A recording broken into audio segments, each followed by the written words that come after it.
prayer will cause Satan, watch this, to flee from you. Huh? I dare you when Satan come against you. I dare you and I challenge you when Satan try to turn you around. You just begin calling on God in prayer. I don't care where you are. You can pray short. You can pray long. You can pray sitting up. You can pray laying down. You can pray driving along in your automobile. You can pray sitting on the sofa. You can pray at the dinner table. You can pray wherever you are. Whenever Satan attacks, you call on God and he will get out of your presence because he can't stand to hear you calling on God. And stop stooping to Satan's level, trying to do battle with him on his level. When Satan attacks you, you begin to pray because that's your weapon. Have you got a witness here? I said that's your weapon.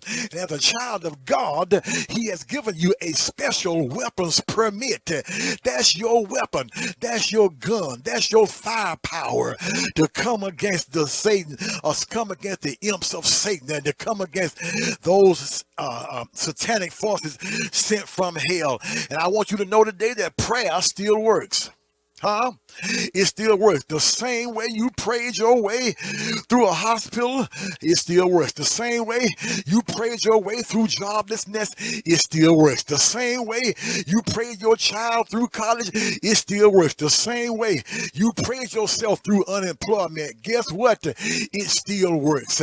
So you don't have to stoop to the plots of Satan. You don't have to stoop. You don't have to get involved in no plot. Just pray. Tell your neighbor, don't plot, just pray. Why? Why, preacher? Because you can't outlie a liar. Because that's all liars do. They lie all day long. They lie in the morning. They lie in the evening. Here a lie, there a lie. Everywhere a lie, lie. You can't outlie a liar. You can't out backstab a backstabber. They are professionals at stabbing you in the back. You can't out dig a ditch digger. They spend their day every day and every night digging ditches. So you cannot do what plotters do. You do what prayers do. You call on God in prayer. Just tell him, Father, I stretch. Yeah, my hands to thee. No other help I know. If thou would draw thyself from me, whither shall I go? Prayer can make haters your helpers. Prayer can turn stumbling blocks into stepping stones. Prayer will fix it every time. In the words of the old folk in the Little Chapel Baptist Church in Macon, Georgia, they used to say, just a little talk with Jesus will make it all right. Just a little talk with Jesus will fix it every time. Have I got a witness here? Okay. Jehoshaphat decides to pray. He decides to call on God. But it appears, stay with me now, stay with me, that God decides not to answer his prayer at this time.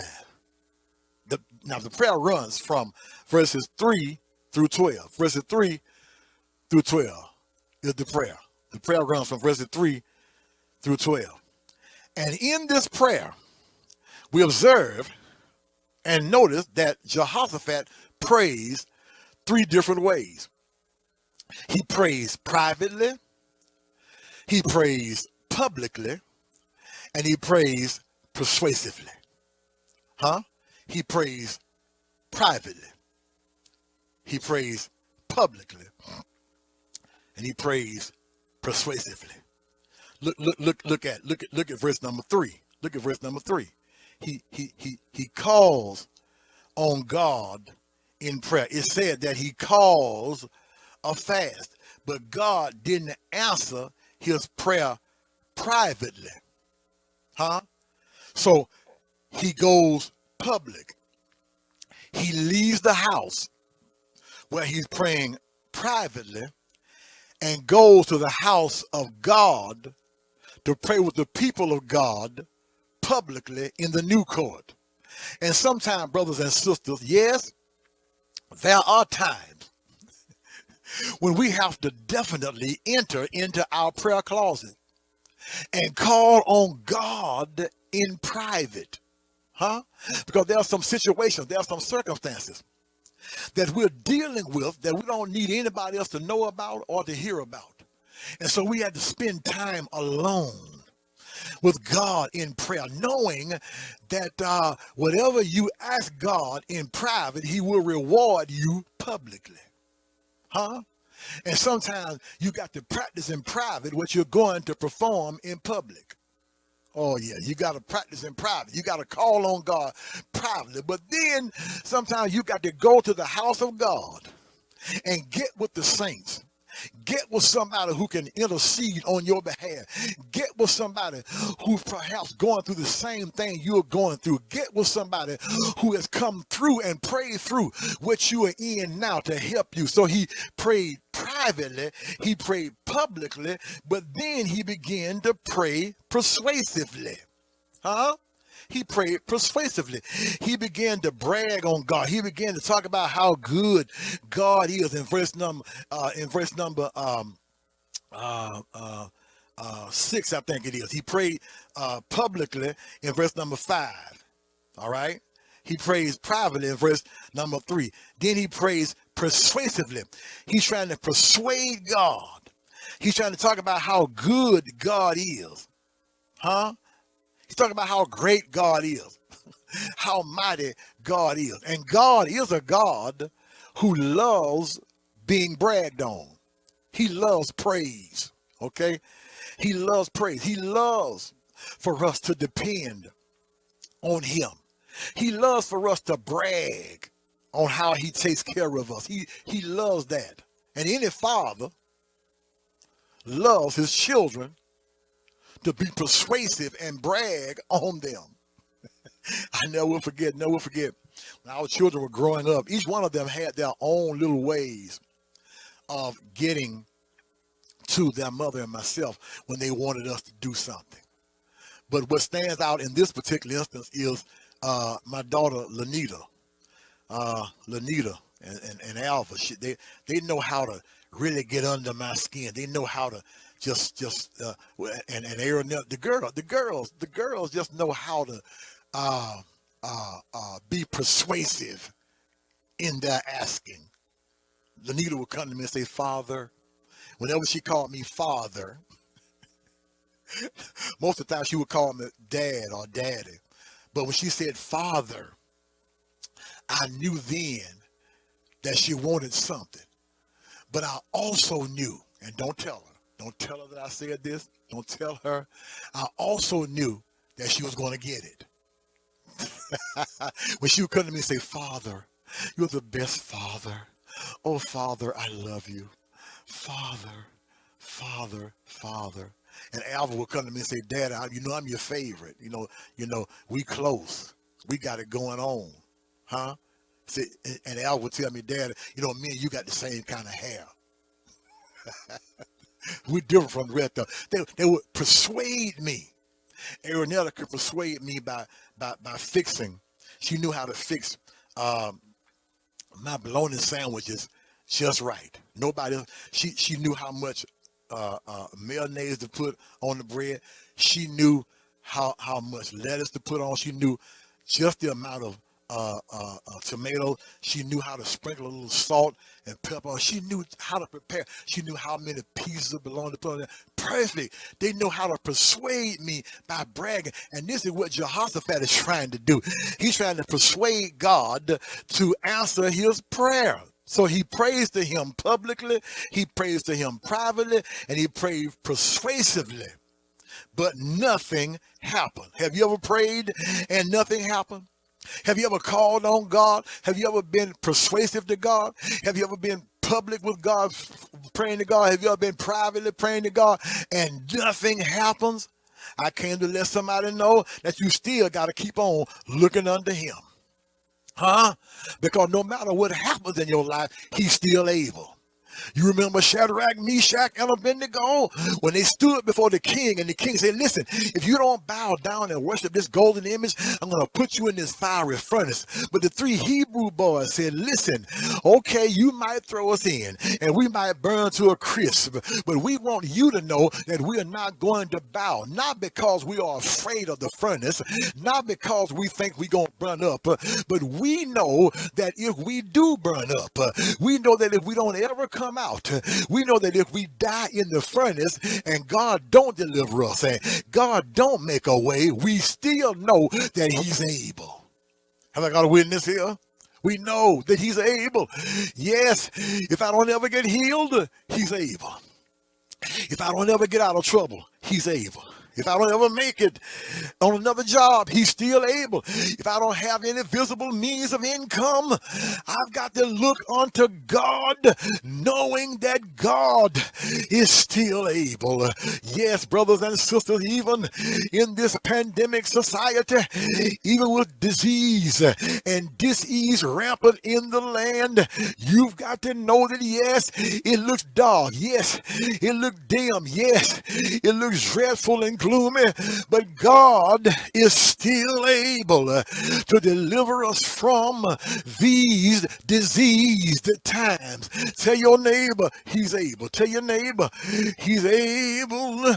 Tell them that he's still got all power in his hands. Yes, yes, yes, yes, yes, he's able. He's still able. He's still able. So his eyes, come on, stay with me. I got one more. Jehoshaphat's eyes. Give me about 9 minutes and 32 seconds. Come on, 9 minutes, 32 seconds, and I'll be finished. His eyes are upon God. He's looking to God because God has released the enemy to pursue. He's looking unto God, second of all, because God is not responding to his prayer. He's looking to God, thirdly, not only because God has released the enemy to pursue, not only because God is not responding to him in prayer, but God is requiring him to participate. God is requiring him to participate. As Jehoshaphat continued praying to God, because he never gave up praying. And no matter how dark it gets, don't you give up. No matter how rough it gets, don't you stop. You may be one prayer away from God answering your prayers. You may be one tear off from God wiping all tears from your eyes. You may be one step away from walking into your deliverance. So don't stop praying. Don't stop calling. Don't stop asking. Don't stop seeking. Don't stop. Don't stop. Tell your neighbor, don't stop. Don't stop. Don't stop. Tell your neighbor, don't stop. Jehoshaphat keeps on praying. And because he is persistent in prayer, God answers his prayers. Oh my God, isn't that good news? God answered his prayers. Which is a testament to the fact that if you keep on praying, God will answer. If you keep on asking, you'll find it. If you keep on seeking and looking for it, it'll be yours. If you keep on knocking, one day the door will be open. Look at verse 14. In verse 14, God puts his spirit on the prophet that is in the midst. And the prophet is commissioned by God to give Jehoshaphat a word from the Lord. Look at the word is mentioned in verse 15 and 16. It says, and he said, listen, all you of Judah and you inhabitants of Jerusalem, and you, King Jehoshaphat, thus saith the Lord to you, do not be afraid nor dismayed because of this multitude, for the battle is not yours, but it's God. The battle is not yours, but it is God's battle. Look at verse number 16. It says, tomorrow, everybody say tomorrow, go down against them. Oh, now stop right there. Tomorrow, go down against them. Many times, God will show up, or rather, God will show up and show out. Hallelujah. Many times, God will provide and protect us. But many times, God will show up, but he requires us, he will show out rather, but he requires us to show up. Many times he will provide, but he requires us to participate. Now, it's good news and it's great news when God says the battle is not yours. And we love that. We sing about it. We brag about it. We boast about it. Listen, I'm in this battle. I don't know how I'm going to make it, but this battle, I got word from God that it's not mine, it's his, meaning that he's going to fight. But hey, listen, in the middle of him fighting, you still got to show up. Have I got a witness here?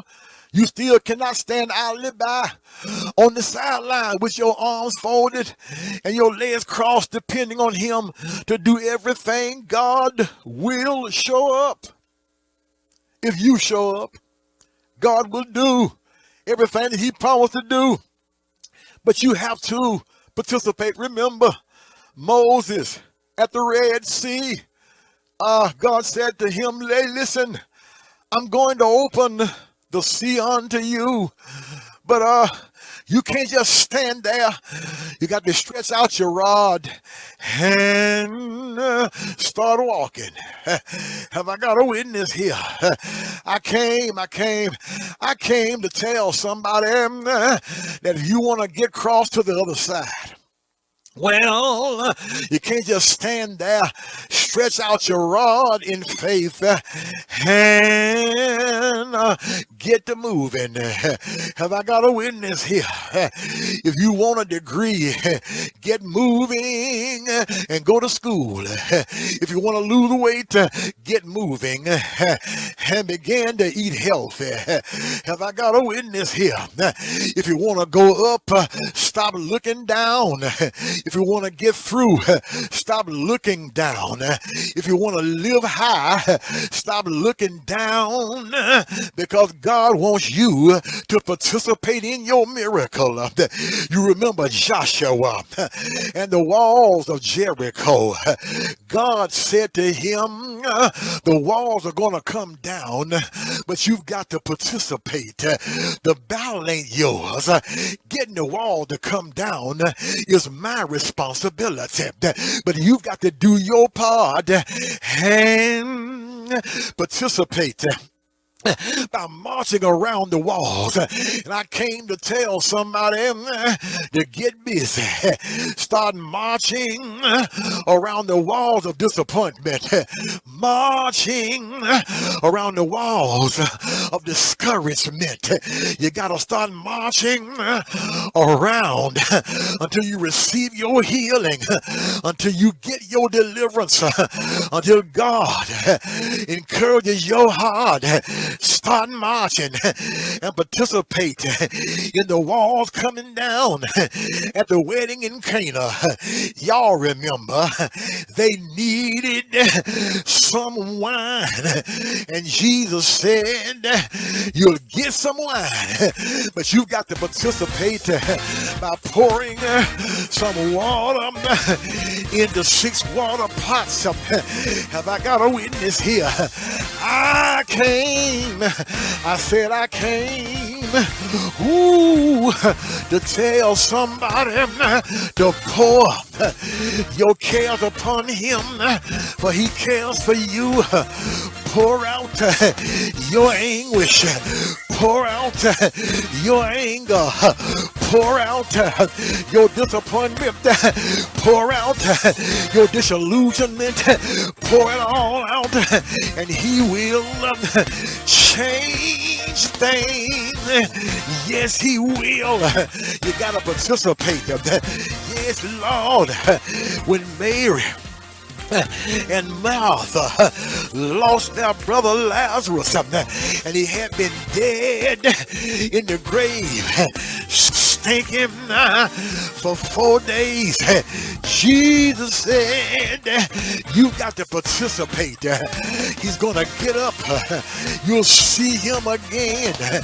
Not just in the resurrection, but you'll see him again right down here. But you got to play your part and show me where you laid him. Somebody listening to me right now. God wants you to get up and show him where you gave up. Show him where you lost hope. Show him where people told you that there was no way out. Show him where you thought you just wasn't gonna make it another day. Participate in your miracle. I got one more for you. The blind man on the roadside. In John chapter 9, Jesus said, if you want your sight, the battle is not yours, it's mine. But you got to participate. How do I participate? He said to the blind man, when he had put dirt in his eyes, he said, go to the pool of Siloam and wash the dirt from your eyes. Good evening, y'all. My time is up, and I thank you for yours. I've got to get out of here, but when I leave you, I want you to remember to look under him, look unto the author, look unto the finisher, look under Mary's baby child, look under my battle axe in the time of a battle. I said, look under him who is able to keep you from falling, who is able to present you faultless before the throne of grace. Look under him. Tell your neighbor to look, oh, look, ooh,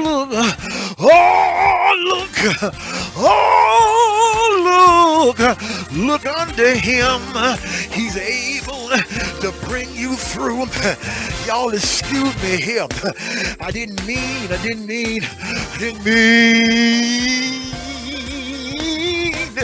to hold you so long, but I want to let somebody know that you're looking to family. You better look under him. If you're looking to co-workers, you better look under him.